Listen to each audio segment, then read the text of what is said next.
Hay una sensación muy común, esa de mirarse al espejo y pensar que si una persona se cuidara un poquito más, si se esforzara, no tendría granos. Bueno, pues en este análisis vamos a ver algo que quizás sorprenda. Es muy posible que nos hayamos estado culpando por algo que en realidad tiene mucho menos que ver con el esfuerzo personal de lo que nos han hecho creer. Esa sensación es increíblemente familiar, ¿verdad? Pero resulta que la ciencia cuenta una historia muy diferente. Una que no va tanto de fuerza de voluntad, sino de biología. Y ojo, porque entenderla puede cambiarlo absolutamente todo. Para empezar, vamos a poner el acné en perspectiva. Fijaos en este dato. Afecta a casi el 10% de la población mundial. Esto no es un problemilla estético sin más, no. Estamos hablando de una condición médica súper extendida. Y es que los estudios son clarísimos. Las personas con acné se enfrentan a tasas de desempleo más altas, a más dificultades en su vida social y además a un riesgo mayor de ansiedad y depresión. Así que no es solo un granito, para nada. Es una condición con un impacto real y medible en la vida de muchísima gente. Muy bien, pues vamos a desgranar todo esto. Aquí tenemos nuestra hoja de ruta de hoy, que se basa nada menos que en una revisión de 35 estudios científicos. El objetivo, entender qué factores de verdad aumentan o disminuyen el riesgo de tener acné.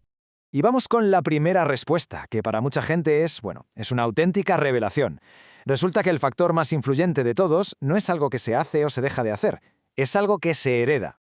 Un metaanálisis, que es básicamente un superestudio que agrupa los resultados de muchos otros, encontró un odds ratio de 2,91. A ver, para que nos entendamos, si en la familia directa hay antecedentes de acné, las probabilidades de padecerlos se multiplican casi por 3, así de claro.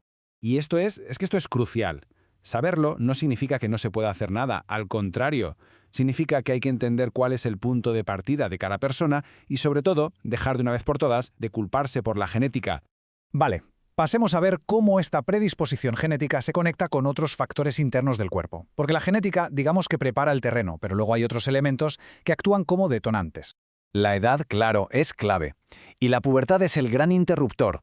Es el momento en el que el cuerpo pisa el acelerador en la producción de sebo, esa grasita natural que protege la piel, y ahí se crea el ambiente perfecto para que empiece el lío.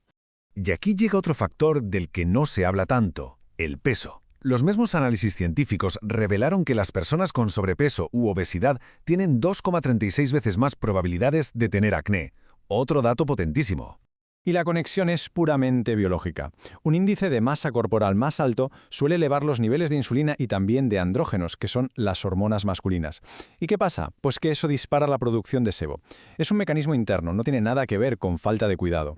Y ahora sí, ahora llegamos a la pregunta del millón. Esa que casi todo el mundo se hace. ¿La comida influye? ¿Qué dice la ciencia de verdad sobre lo que nos llevamos a la boca? Vamos a verlo. Lo que es realmente interesante aquí es la distinción que hace la ciencia. Porque, con el queso y el yogur los resultados son inconsistentes, no están claros. Pero con la leche, la cosa cambia. Un metaanálisis que incluyó a casi 80.000 personas encontró una asociación clara entre beber cualquier tipo de leche y un mayor riesgo de acné.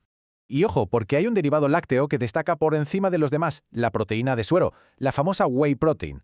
Este dato de un estudio es muy revelador. 2 pacientes mejoraron de forma espectacular con sus tratamientos simplemente al dejar de tomar estos suplementos. ¡Una pasada!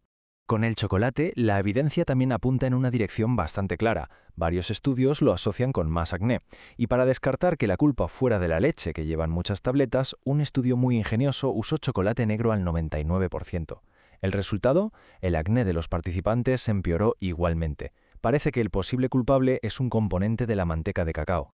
Pero que no todo son malas noticias en el plato, ni mucho menos. La dieta también puede ser una aliada fantástica. Consumir más pescado, rico en omega 3, se asocia con un menor riesgo. Y seguir una dieta mediterránea, como demostró un estudio hecho en Italia, puede llegar a reducir el riesgo de acné en casi un 70%. Ahí es nada.